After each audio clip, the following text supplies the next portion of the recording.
চিত্তচিরে চৈত্র মাস। মম সাহা। পর্ব 21 থেকে 25।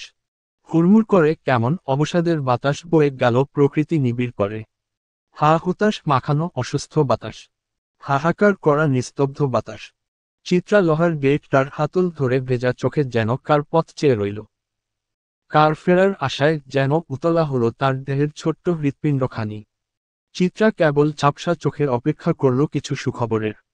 শরীরে জড়ানো সুতির আকাশি রঙের জামাটায় তখনও রক্তের দাগ।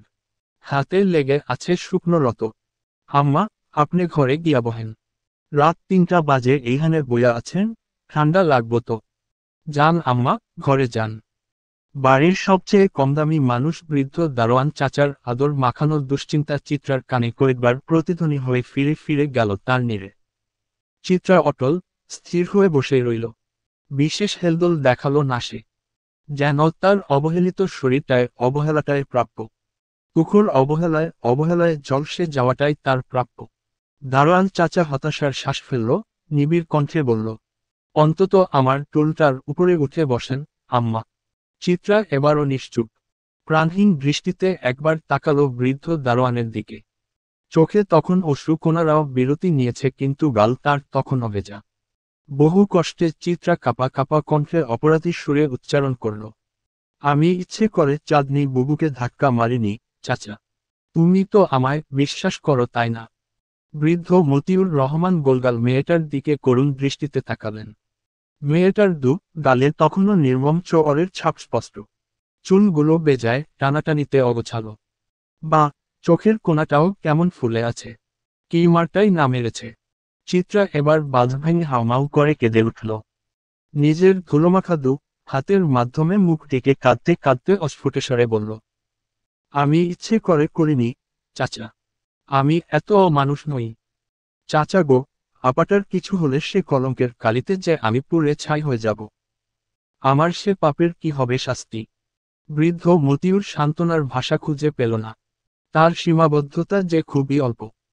সে অল্প সীমাবদ্ধতা দিয়ে দুঃখিনী চিত্রার দুঃখ মুছবার যে তার ক্ষমতা নেই।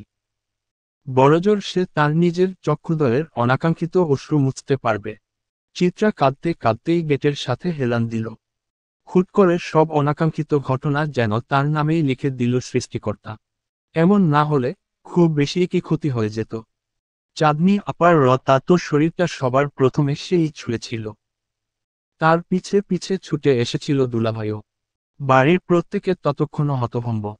যখন সবার মস্তিষ্কে মিসাইলের চেয়েও দ্রুত বেগে ছুটে গেল এই অঘটনার খবর, পুরো সওদাগর বাড়ি যেন হুমড়ি খেয়ে পড়ল। কত আহাজারি চেঁচামেচিতে কেমন ভয়ানক বিষাদপুরীতে রূপান্তরিত হয়েছিল সওদাগর বাড়ি। যখন নিস্তেজ হওয়া চাঁদনি আপার প্রাণ আশঙ্কায় কলিজের পানি শুকিয়ে আসছিল সবার, তখন রোজা সওদাগর করলেন আরেক কাজ। চিত্রার চুলের মুঠি টেনে অনবরত 4-5টা চড় সে বিরতিহীনভাবে বসিয়ে দিলেন চিত্রার কোমল তুলতুলে গালগুলোতে। সাথে নিম্ন পর্যায়ের ভাষা, যা শোভনীয় না মায়ের মতন চাচির মুখে। কিন্তু এসব আচরণে ধ্যান নেই চিত্রার। সে কেবল আপাকে হসপিটালে নিয়ে যাওয়ার জন্য চিৎকার করছিল। শ্রেষ্ঠ অরটা বসানোর সময় বাহার রুখে দাঁড়ায়। তেমন অদ্ভুত সাহসের সাথে বলে, ওর গায়ে আরেকটা চড় পড়লে সে হাত নাও থাকতে পারে। ব্যাস থেমে গেলেন রোজা সওদাগর। অতঃপর কেঁদে উঠল সে। সবাই ছুটল হসপিটালের উদ্দেশ্যে, কেবল পুরো বাড়িতে একা পড়ে রইল অপ্রয়োজনীয় সদস্য চিত্রা। অবশ্য তার ফুপি, অনয় এবং চেরি রয়ে গেছে, কিন্তু চিত্রার প্রতি তাদের অনীহা। রোজা সওদাগর যেতে যেতে চিত্রার পেটে তুমুলভাবে লাথি দিতেও ভুললেন না। আবারও গেটে মাথা ঠুকে কেঁদে উঠল চিত্রা। কে জানে তার আপাটা কেমন আছে। চিত্রার নিরাশায় পরিপূর্ণ ব্যথার মরুভূমিতে আসার চাঁদ হয়ে এলো বাহার। বাহারের ক্লান্ত পরিশ্রমে নেতিয়ে যাওয়া শরীরটাকে হেলদুলে আসতে দেখা গেল। বাহার গেটের দিকে এসে বিধ্বস্ত চিত্রাকে দেখে হতভম্ব। অনবরত কান্নার ফলে চোখ ফুলে নাজেহাল অবস্থা। বাহারের চোখে মুখে বিস্ময়। সেই বিস্ময়ে ছড়িয়ে গেল কণ্ঠধ্বনি অবধি। সে বিস্মিত কণ্ঠে বলল, রঙ্গনা, এখানে অবস্থায় কি করছো? তুমি এখনো রোমে যাওনি? চিত্রা কথার উত্তর দিল না। মনের মাঝে প্রশ্নরা দানা বেঁধে আছে, কিন্তু জিজ্ঞেস করার সাহস হলো না। যদি কোনো খারাপ খবর হয়? তবে চিত্রা নিজেকে কিভাবে ক্ষমা করবে? বাহারের প্রশ্নে উত্তর দিল মতিউর রহমান। না বাবা, আম্মা যে সেই সন্ধ্যাবেলা এখানে বসেছে, এখানেই আছে। আমি কতবার কইলাম ভেতরে যাইতে, উনি পথেই বসে আছে। বাহার ভাইয়ের হৃদয় কুঞ্চিত হল। হাঁটু ভেঙে সে বসল চিত্রার পাশে।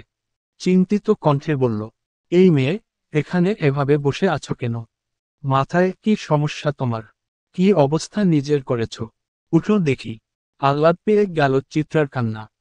সে বাহার ভাইয়ের ডান হাতটা আঁকড়ে ধরে অপরাধী কণ্ঠে অনবরত বলতে লাগল, আমি ইচ্ছে করে করিনি এমন, বাহার ভাই। আপনি তো আমায় বিশ্বাস করেন তাই না? বাহার চিত্রার মাথায় হাত বুলিয়ে শান্ত কণ্ঠে বলল, আমার বিশ্বাস করার আগে তোমার নিজেকে নিজের বিশ্বাস করা উচিত। তুমি কেন ভয় পাচ্ছ, অপরাধী ভাবছ নিজেকে? কিন্তু তখন আমি আপার হাত ছাড়া দিয়েছিলাম। এটা তো ঠিক। যা হয়েছে সেটা দুর্ঘটনা, ইচ্ছাকৃত না। এভাবে ভেঙে পড়লে চলবে না। আমাকে কেউ বিশ্বাস করছে না, বাহার ভাই। আমি তো করছি। চোখ বন্ধ করে বিশ্বাস করছি। আমি জানি, তুমি কারো বিরাট ক্ষতির কারণ হবে না। চিত্রার তুমুল কান্নায় এই সান্ত্বনার বাণীটুকু প্রয়োজন ছিল। কান্নার ছাটো নিমিষেই কমে এলো। চিত্রা চোখ মুখ মুছে উৎকণ্ঠিত হয়ে বলল, আচ্ছা বাহার ভাই, আপা কেমন আছে? আর বাবু? 10 মাস বাবুর জন্য কত অপেক্ষা করলাম, আর শেষ মুহূর্তে এসে কিনা। কথা বলতে বলতে আবারও চিত্রার আকাশ ভেঙে কান্না এলো। বাহার তৎক্ষণাৎ মুখ চেপে ধরল চিত্রার। আদুরে এক ধমক দিয়ে উঠল। মিছে রাগী রাগী স্বরে বলল, আরেকবার যদি কেঁদেছ, তবে এখনই তোমাকে রাস্তায় ছেড়ে দিয়ে আসব। বাহারের এমন অবিশ্বাস্যকর কথায় কান্নার মাঝেও হেসে দিল চিত্রা। গোল গোল চোখে হাসতে হাসতেই বলল, আমাকে কি আপনার চেরি মনে হয় যে রাস্তায় ছেড়ে দেওয়ার ভয় দেখাচ্ছেন? কেন দেখাতে পারবো না ভয়? তুমি চেরি না হও চিত্রা তো? হ্যাঁ, আমি চেরি না চিত্রা। কেউ বড় মানুষকে এগুলো বলে ভয় দেখায়। তাহলে বড় মানুষ, তুমি কেন এমন অবুঝের মতন কাঁদছ? বড় মানুষের তো অবুঝ হওয়া সাজে না। বাহারের কথার জালে যে খুব বাজে ভেবে ফেসে গেছে চিত্রা তা আর বুঝতে বাকি রইল না তার। অতপর ছোট একটা শ্বাস ফেলে নিবিড় কণ্ঠে জিজ্ঞেস করল, আপার কি অবস্থা, বাহার ভাই? সুস্থ আছে তো? বাহার মাটি থেকে উঠে চিত্রাকে ডান হাত দিয়ে টেনে তুলল। চুলগুলো গুছিয়ে দিতে দিতে বলল, তোমার আপা ঠিক আছেন? এখন রুমে গিয়ে সুন্দর মতন গোসল করে খেয়ে ঘুমাবে কেমন? অগোছালো বাহারের এমন গোছানো যত্নে চিত্রার কান্নারা নির্বাসনে গেল। সে ভদ্রমেয়ের মতন বলল, আচ্ছা। সে ভদ্রমেয়ের মতন কথা রাখল। শরীর ছাড়া দিয়ে উঠে দাঁড়ালো। বাহার তাকে হাত ধরে ঘর অবধি পৌঁছে দিল। বাহার ভাই যে ভীষণ মিথ্যে কথা বলে চিত্রাকে সামলেছে তা জানা গেল পরের দিন হসপিটাল থেকে সবাই আসার পর। মুখ থমথমে অনুভূতি, তার প্রতি সকলের অসন্তুষ্ট চাহনি আর বড় চাচির আক্রোশ দেখে। গতকাল রাতে চিত্রা বাহার ভাইয়ের কথা অনুযায়ী গোসল করে ঘুমিয়ে পড়েছিল। ঘুম ভাঙার পর দেখে ঘড়ির কাঁটায় সময় তখন দুপুর 12টা। হুড়মুড় করে সে উঠে বসতেই নিচ থেকে কেমন ফুপানোর শব্দ এলো। কে যেন মিহি স্বরে কাঁদছে। চিত্রা হতবিহ্বল। গতকাল বাহার ভাইয়ের কথা অনুযায়ী তো আজ কান্নাকাটি করার কথা না। তাহলে? মনের কৌতূহল মিটানোর জন্য সে দ্রুত গতিতে নেমে গেল বিছানা থেকে। তার চেয়েও দ্রুত সে বসার রুমে উপস্থিত হল। বসার রুমে বড় চাচির ক্রন্দনত মুখটা দেখে ছলাৎ করে উঠে বুক। সে চাচির সামনে গিয়ে দাঁড়ালো। অবাক কণ্ঠে বলল, চাচি, কি হয়েছে? কাঁদছ কেন? রোজা সৌদাগরের ঝিমিয়ে থাকা আক্রোশ তুমুল হল। চিত্রাকে তুমুল এক লাথি মেরে বসল। চিত্রা হাত ধরে ছিটকে পড়ল। তুহিন সবে দরজা দিয়ে প্রবেশ করেছে। বোনের এহেন অবস্থা দেখে সে ছুটে এলো। আহত চিত্রাকে আঁকড়ে নিল। নির্ঘুম কাটানোর রাত্রির কারণে চোখ মুখ তার কেমন হলদেটে ভাব। বড় চাচির মন মেজাজ খারাপ তবুও বোনের প্রতি এমন আচরণ সহ্য করতে পারল না তুহিন। কর্কশ কণ্ঠে বলল, আপনার হাঁপা সামলে রাখবেন, চাচি। না হো আমার অন্য ব্যবস্থা নিতে হবে। ক্ষুধার্ত বাঘিনীর ন্যায় হিংস্র হয়ে উঠল রোজা সওদাগর। সে বসা থেকে উঠে দাঁড়িয়ে চিত্রার গলা চেপে ধরে বলল, তোর জন্য আমার মেয়েটার আজে অবস্থা। তোর এত রাগও না রে। খেয়ে দিলে আমার মেয়ের বাচ্চাটাকে। তোর এত খিদে। অবনী বেগম, অভি ছুটে এলো রোজা সৌদাগরকে ছুটানোর জন্য। কেমন পৈশাচিক শক্তি যেন ধরল তাকে। তুহিন অনেক কষ্টে হাত ছাড়ালো রোজা সৌদাগরের। তুমুল পেট ব্যথার সাথে গলা চেপে ধরায় চিত্রার মুখ নাক দিয়ে গলগল করে রক্ত বের হওয়া শুরু করল। জীবন ধারার স্রোত কখন কোথায় গিয়ে বিরতি নেয় তা জানে না কেউ। শৈবালের মতন কেবল ভেসে ভেসে চলতে হয় সেই স্রোতের তালে। দিন যায়, ক্ষণ যায়, কেবল যায় না স্মৃতিরা। কেমন বুক ভার ভার কষ্টের পাহাড় আঁকে রোজ নিয়ম করে মন মন্দিরে। কখনো স্মৃতিরা খিলখিল হাসি হাসে, কখনো বা তারা করে নীরব আর্তনাদ। আমরা মানুষেরা কেবল চেয়ে চেয়ে দেখি নিজেদের স্মৃতির সেই ভয়ঙ্কর আহাজারি। স্মৃতি বদলানোর সাধ্য থাকলে মানুষ সবার আগে নিজের খারাপ স্মৃতি বদলাত। কারণ দিন শেষে স্মৃতিরা ভালো থাকতে দেয় না আমাদের। সেপ্টেম্বরের 29 তারিখ, বৃহস্পতিবার। চিত্রা নিজের বাড়ি ছেড়ে বেরিয়ে আসার আজ 15 দিন হলো। কই, একটা সময়ে যে বাড়িটাকে নিজের পায়ের নিচের ভিত্তি, বেঁচে থাকার অবলম্বন মনে হয়েছিল, আজ সে বাড়ি বিহীন। তো ভালোই কেটে গেল 15টা দিন। তাহলে আগে কেন মনে হতো সে মানুষগুলো ছাড়া নিজের কোনো অস্তিত্ব নেই? সময় মানুষকে বাঁচতে শেখায়। কখনো অনেক প্রাপ্তির মাঝে বাঁচতে হয়, কখনো বা বাঁচতে হয় তুমুল অপ্রাপ্তিতে। চিত্রারও সেই অপ্রাপ্তির জীবন শুরু হয়তো। অনেক তো হলো প্রাপ্তির ডানা চাপটানো। ধানমন্ডি লেকের পাশের বড় রাস্তার কোণ ঘেঁষে যাওয়া গলিটার ভেতরের দিকের রংচাটা হলুদ রঙের বাড়িটার তলার 2 রুমের নির্জন ফ্ল্যাটটাতে ঠাঁই হয়েছে চিত্রার। নির্বাসন বলা চলে। চাঁদনির অনাকাঙ্ক্ষিত ক্ষতির শাস্তি স্বরূপ চিত্রার দীর্ঘ নির্বাসন ঘোষণা করা হয়েছে। খারাপ কি? নীরব বেঁচে থাকাটা মৃত্যুর জীবন্ত স্বাদ। চঞ্চল চিত্রাকেও সে স্বাদ নিতে হলো প্রিয় মানুষদের কাঠিন্যতায়। প্রকৃতিতে তুমুল ঝড় উঠল। চিত্রা শুয়েছিল খাটে। বারান্দায় ফুলের টব পড়ে যাওয়ার শব্দে তার গম্ভীর ধ্যান নষ্ট হলো। চোখে মেলে তাকাতেই দেখে দুপুরের ঠাঠা রোদ শূন্যে মিলিয়ে গেছে। মনে হচ্ছে যেন ভর সন্ধ্যে বেলা এটা। হুট করে প্রকৃতির এমন অসন্তুষ্ট অবস্থা দেখে বারান্দায় ছুটে গেল চিত্রা। বারান্দায় কতগুলো জামাকাপড় শুকাতে দেওয়া হয়েছে, সেগুলোই আনার জন্য এত ব্যস্ততা। জামাকাপড় আলগোছে ছড়িয়ে আনতে আকাশ ভেঙে ঝপঝপিয়ে বৃষ্টি নামল ধরার বুকে। চিত্রা ঘরের আলো জ্বালিয়ে দিল। মানুষের সঙ্গ পছন্দ করা চিত্রা আজ নীরবতায় আচ্ছন্ন। ভাগ্যের চাকাটা খুব দ্রুতই ঘুরেছে বোধহয়। বারান্দার দরজা আটকাতে গিয়ে বৃষ্টির ছাদ কিছুটা গায়ে লাগলো চিত্রার। দরজার সাথে ডান হাতটার একটু জোরে ঘর্ষণ লাগতেই ডান হাতের তালুর উপর পড়া বড় ফোসকাটা গলে গেল। মৃদু স্বরে আহ করে উঠল চিত্রা। একটু আগে ভাতের মার গালতে গিয়েই এই অঘটনটা ঘটেছে। অতিরিক্ত জ্বালায় চোখ টলমল করে উঠল। অথচ চিত্রা ফিক করে হেসে দিল নিজের ব্যথা দেখে। হাসতে হাসতে হাঁটু মুড়ে বসল বারান্দার দরজায় হেলান দিয়ে। ফোসকা পড়া জায়গাটার দিকে তাকিয়ে কেমন যেন ভীষণ রকমের আহাজারি করার সুর অথচ তাচ্ছিল্য নিয়ে বলল, তোর আজও ব্যথা লাগে চিত্রা? ব্যথারা তবে এত আঘাত পাওয়ার পরও মরেনি। নিজের করা প্রশ্নের ধ্বনি কানে বাজতেই হাউমাউ করে কেঁদে উঠল সে। যখন বাড়ি ছাড়ল তখনও তো এমনই বৃষ্টি ছিল, তাই না? এমন তানবি তো চলে ছিল প্রকৃতিতে। এমন ধ্বংসই তো হয়েছিল চিত্রার নরম কোমল হৃদয়টা, তাই না? চোখ বুজে চিত্রা।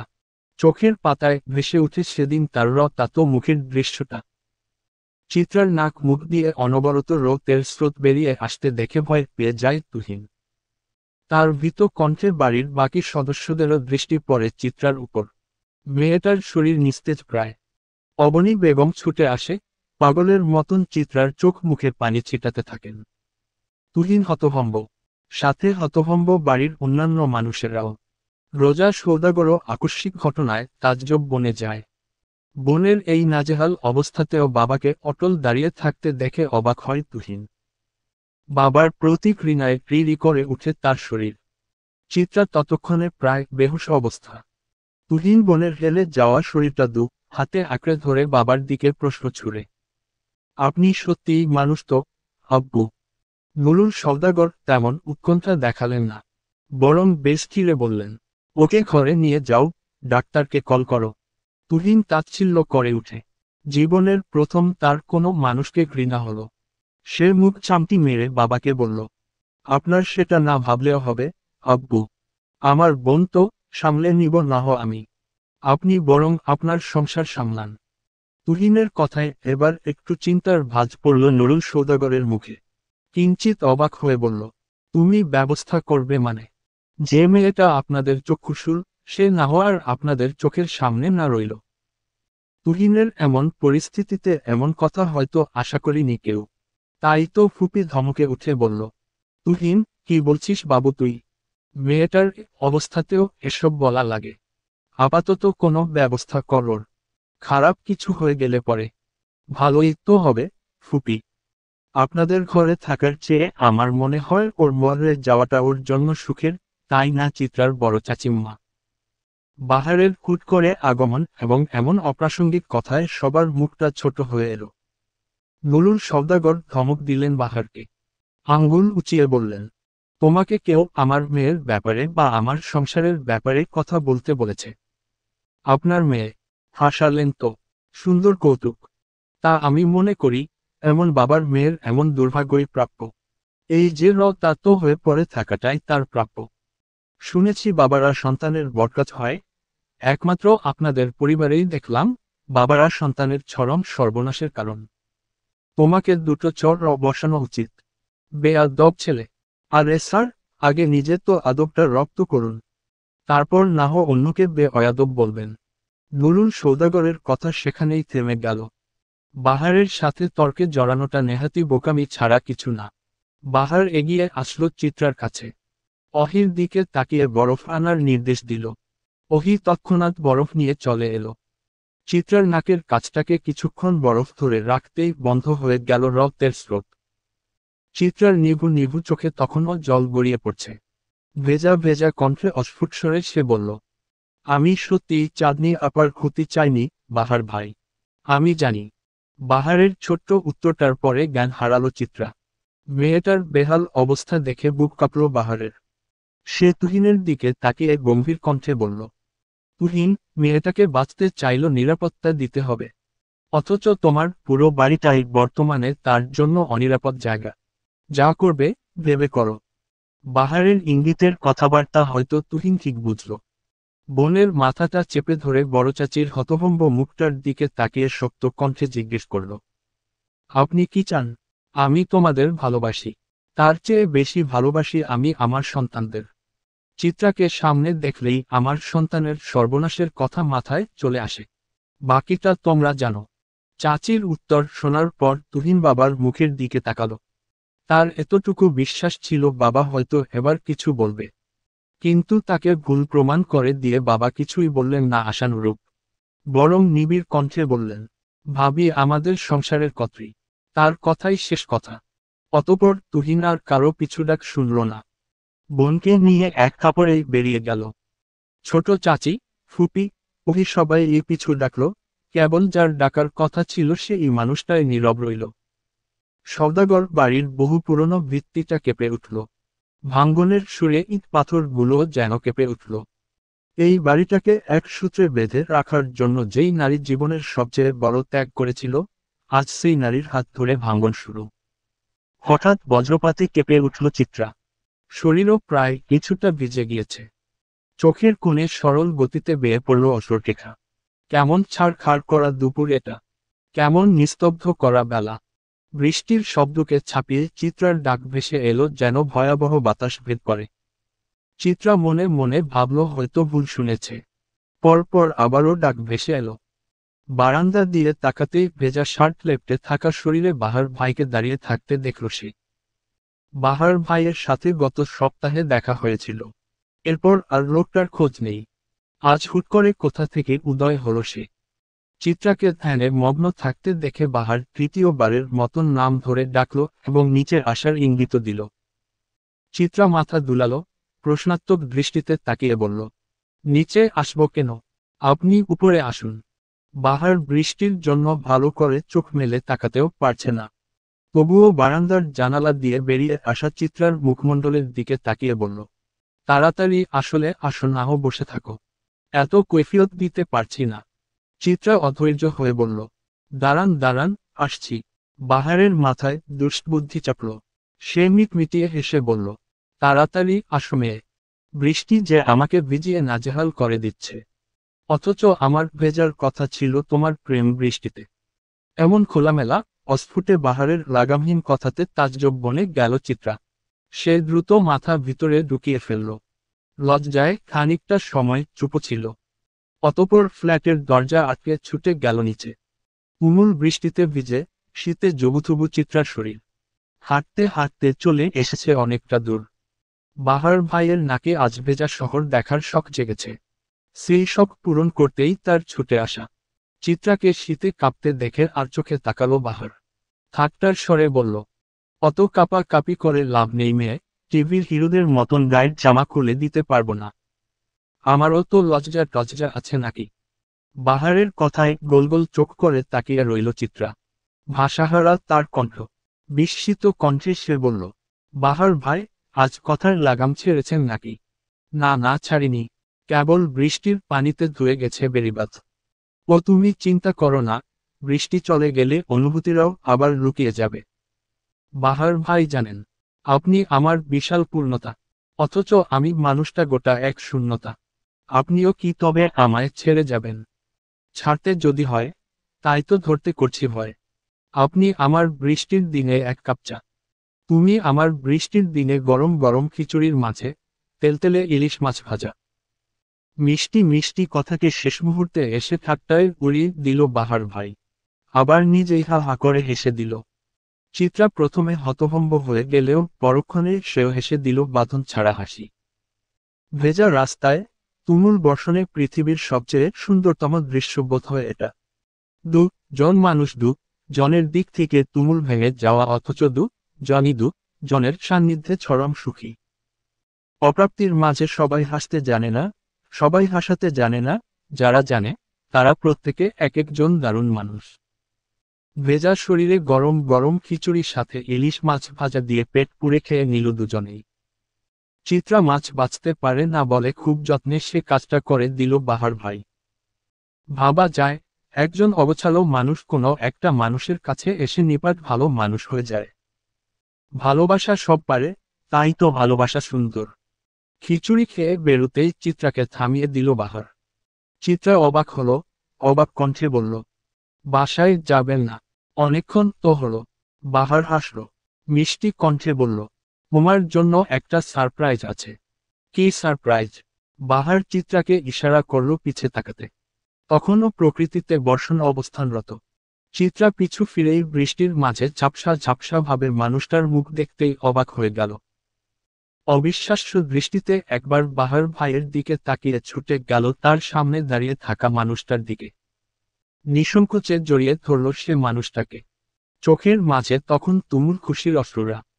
শক্ত করে মানুষটাকে জাপটে ধরে ক্রন্দনরত সুরে সে বলল, তোমার মতন কেউ আমাকে ভালোবাসতে পারেনি। ওরা আমায় ভালোবাসেনি। মায়ের বুকের মাঝে যত্নে লেপ্টে থাকা চিত্রার লতার মতন দেখানি, চোখ অশ্রুদের সমাহার, কণ্ঠে অভিযোগের তুমুল মিছিল। মুনিয়া বেগম হাসলেন, মেয়ের মাথায় হাত বুলিয়ে বললেন, কে বলেছিস শুনতে পাইনি, আবার বল। ওরা আমায় ভালোবাসেনি, আম্মু। তোমার মতন কেউ ভালোবাসতে পারে না। ভালোবাসবে কি করে? সবাই তো আর মানা। চিত্রা মায়ের বুক থেকে মুখ তুলে মায়ের দিকে তাকালো। যেন কত সহস্র বছর পর দেখতে পেল মায়ের মুখখানা। কি ভীষণ মিষ্টি। বাহার তখনও পকেট হাত গুজে দাঁড়িয়ে আছে, মুখে লেপটানো মিষ্টি হাসি। চিত্রা মায়ের দিকে তাকিয়ে আদুরে স্বরে বলল, তুমি কেন গেলে আম্মু? তুমি যাওয়ার সাথে সাথে সুখগুলো তো আমায় ছেড়েছে। কিছু কিছু ক্ষেত্রে মানুষ হারানো উত্তম, মানুষ হারালে বাস্তবতা বোঝা যায়। তাই গিয়েছিলাম। তোমার বাহার ভাইকে তো রেখে গিয়েছিলাম, যেন তোমায় আগলে রাখে তুহিন ভাইজান সহ। কিন্তু ভাবিনি তোমার বাস্তবতা এতটা নিষ্ঠুর। বাহার ভাই জানতো তুমি কোথায়। চিত্রার চোখে মুখে তুমুল বিস্ময়। মুনিয়া বেগম মাথা নাড়ালেন, কোমল কণ্ঠে বললেন, হ্যাঁ, জানতো। আমি প্রশিক্ষণের জন্য চট্টগ্রাম গিয়েছিলাম, কাউকে বলে যাইনি, কেবল তোমার মাথার ভূত ছাড়ানোর জন্য। কে জানতো সুখ তোমায় ছেড়ে যাবে। শেষের কথাটায় দীর্ঘশ্বাসের ছোঁয়া। চিত্রা বাহার ভাইয়ের দিকে তাকালো। অভিমানিনীর অক্ষিদ্বয়ের ভাষা যেন বুঝল বাহার ভাই। তাই তো কম এগিয়ে এলো, চিত্রার সামনাসামনি দাঁড়িয়ে ছোট্ট কণ্ঠে বলল, আন্টিকে বুদ্ধিটা দেওয়ার জন্য আমি কোনো রকমের গিল্টি ফিল করছি না। তোমার বিয়ের স্বাদ ছাড়ানোর জন্য এই বুদ্ধি। চিত্রা মুখ ভেঙচি দিল। বাহার হাসতে হাসতে ফিসফিস করে বলল, চিন্তা কিসের মেয়ে? মনে রেখো, আমি তোমায় আলো দেব, সূর্য ডোবার পরেও। চিত্রা তৃপ্তির শ্বাস ফেলল। বাহার তাদের রিকশায় উঠিয়ে পাঠিয়ে দিল গন্তব্যে।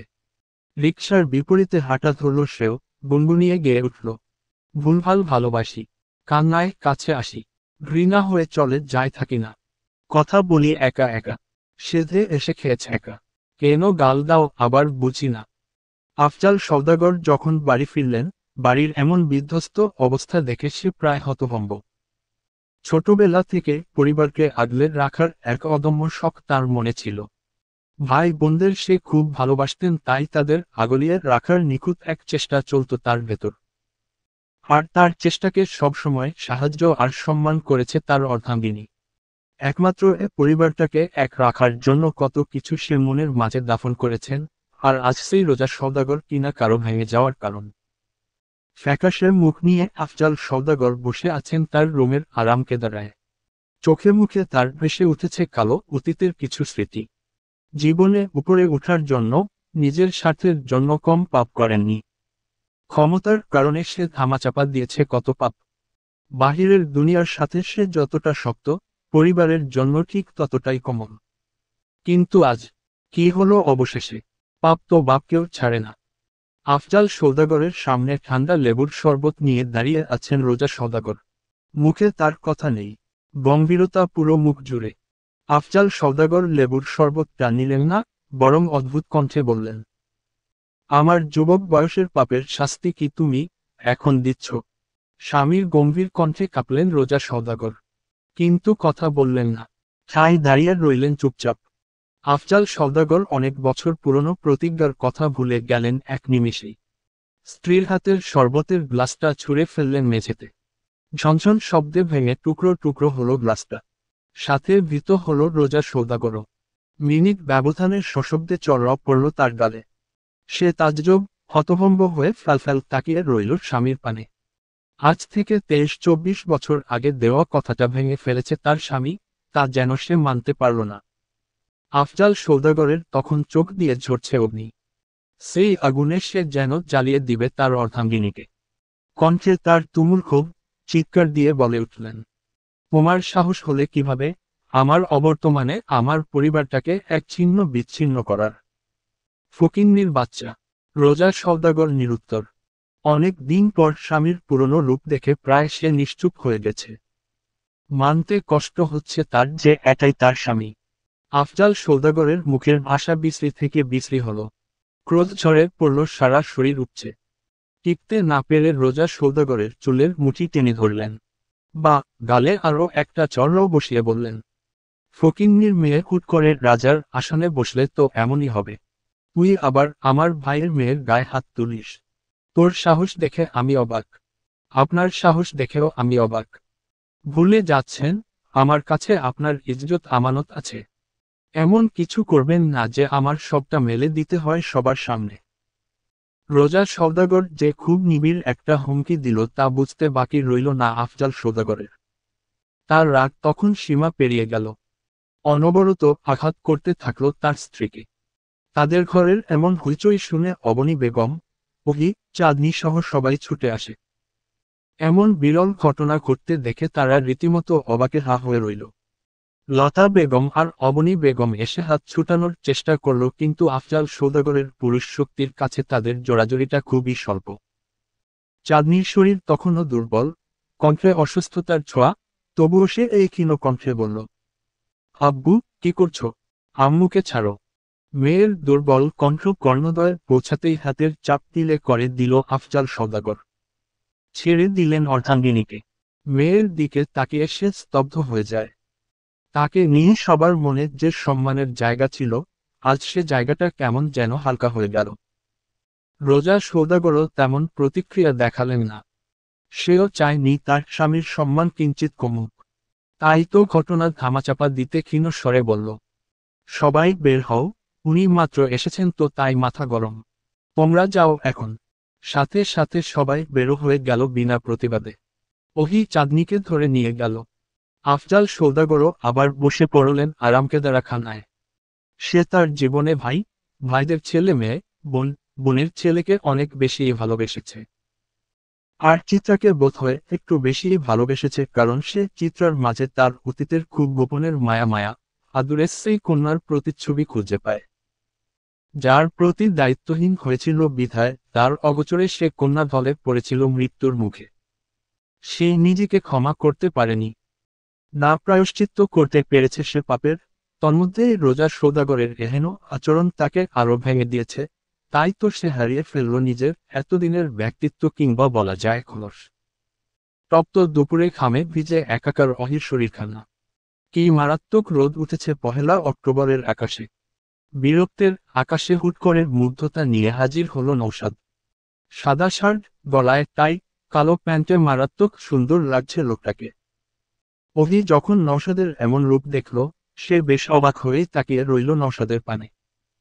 অহিকে দেখেই হাসি খুশি নৌশাদ হেলে দুলে চলে এলো অহির পাশে। মিষ্টি একটা হাসি উপহার দিয়ে বলল, কি হে মিস, আজ রোদ বোধ হয় আপনাকে বেশি উত্তক্ত করেছে। অহি ওড়না দিয়ে কপালের ঘামটুকু মুছল, বিরক্তের স্বরে বলল, হ্যাঁ বেশি উত্তক্ত করেছে, আর এখন আপনি নিশ্চিত তার চেয়েও বেশি করবেন। নৌশাদ হেসে দিলেন, মাথার পেছনে চুলগুলোতে হাত বুলিয়ে বললেন, তা আপনি মিছে বলেননি। খুট করে আপনার কথা মনে হলো, তাই চলে এলাম উত্তক্ত করতে। আপনি নাকি কাজ করেন? তা সারাদিন মেয়েদের পিছনে ঘোরা ছাড়া তো কোনো কাজ আপনার নেই দেখছি। মেয়ের পিছনে ঘুরি ঠিক, তবে মেয়েদের পিছে না। আর এখন লাঞ্চ ব্রেক চলছে মিস। নিজের ঝাঁঝালো কথার বিপরীতে নওশাদের হাসি খুশি উত্তরে কিঞ্চিত খারাপ লাগলো অহির। তাই সে আর কিছু না বলেই হাঁটা ধরল। নওশাদও সাথে সাথে হাঁটতে হাঁটতে বলল, আপনার জন্য একটা জিনিস এনেছি মিস। অহি ভ্রু কুচকাল, চোখ মুখ কুচকে জিজ্ঞেস করল, কি জিনিস? নৌশাদ তার পকেট থেকে তৎক্ষণাৎ কালো গোলাপটা অহির সামনে ধরল। চোখের মাঝে আনন্দের চিলিক খেলিয়ে বলল, কালো গোলাপ, ভালোবাসার বিষাদময়ের প্রতীক। পছন্দ তো আপনার। অহি মিনিট দুই ফুলটার দিকে তাকিয়ে রইল।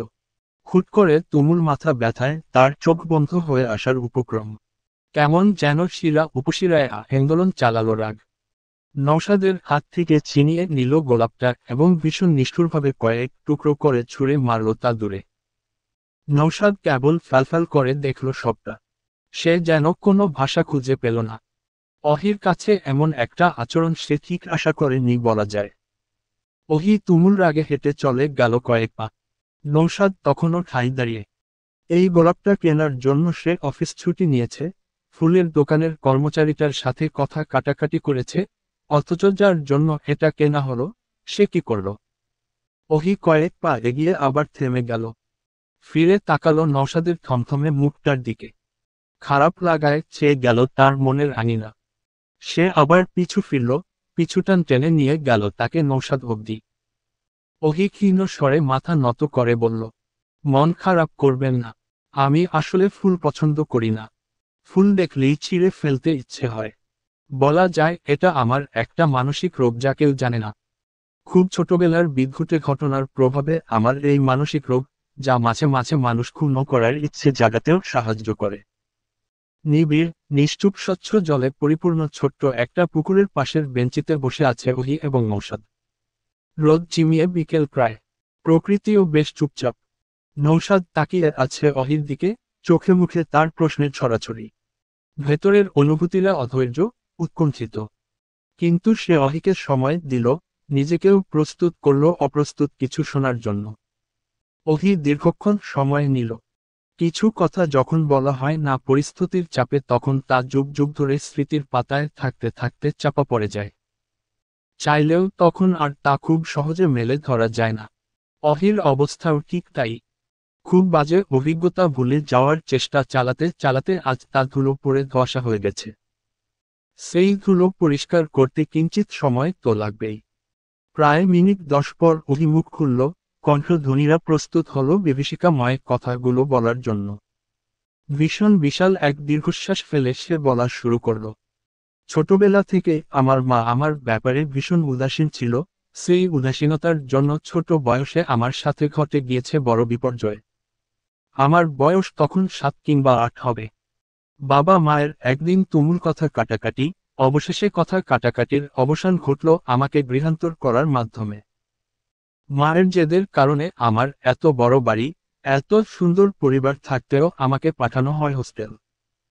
জীবন বোঝার আগেই যৌনতার লালসার শিকার হব তা হয়তো কারোই জানা ছিল না। হোস্টেলের পর্যবেক্ষণ করত এক মামা ছিল যে সব বাচ্চাদের আদর করত, আমাদের চকলেট দিত, কোলে নিয়ে ঘুরত। আমি খুব কমই মামার সান্নিধ্যে যেতাম। ছোটবেলা থেকে খুব চুপচাপ থাকার কারণে মানুষের সাথে কম মিশতাম। তখন সময়টা শীতকাল, ডিসেম্বর বা জানুয়ারির দিকে। হোস্টেলের বেশিরভাগ দায়িত্বরত সদস্য ছুটিতে। আমি বিকেলে হোস্টেলের পেছনের দিকে বাগানে খেলছিলাম। ফুল আমার প্রিয় ছিল বিধায় সেটা নিয়েই নিজের আপন মনে হাবিজাবি একে খেলায় মত্ত ছিলাম।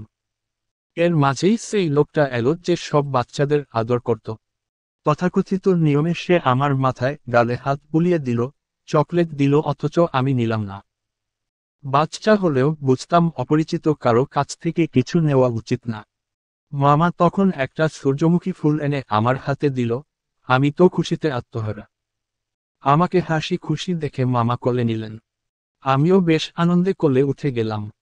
যখন আমি ফুল নিয়ে ব্যস্ত তখন অনুভব করলাম আমার বুকে প্রচণ্ড ব্যথা হচ্ছে। ব্যথার চোটে চোখে টলমলে অশ্রুদেরও বীর জমে গেল।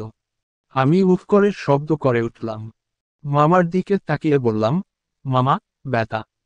মামা বিদ্ঘুটে হেসে বলল, আদর করলে একটু ব্যথা লাগবেই, মামা তো তোমাকে আদর করছি। আমি তবুও কিছুটা মোচামুচি করছিলাম, অস্বস্তিতে ভরে গেছে আমার শরীর। আমার ছোট নাজুক শরীরটা তখন মামার হাতের মুঠোয়, সে যেভাবে পেরেছে সেভাবে ছুঁয়ে দিয়েছে। তারপর বাগানের মালি কাকাকে আসতে দেখে সে আমায় ছেড়ে দিল। তারপর আমি ফুলটা ছুঁড়ে ফেলে নিজের ঘরে চলে গেলাম। দীর্ঘ বক্তব্যের পর থামল ওহি। অদ্ভুতভাবে নওশাদের চোখে অশ্রু থাকলেও অশ্রু নেই অহির চোখে, অথচ তার কণ্ঠনালী কাঁপছিল। ওহি মাথা নিচু করল, ডান হাত দিয়ে অনবরত নিজের বাম হাত মুচড়চ্ছিল। তার যে সেসব অতীত মনে করে খুব কষ্ট হচ্ছে তা বুঝতে বাকি রইল না নওশাদের।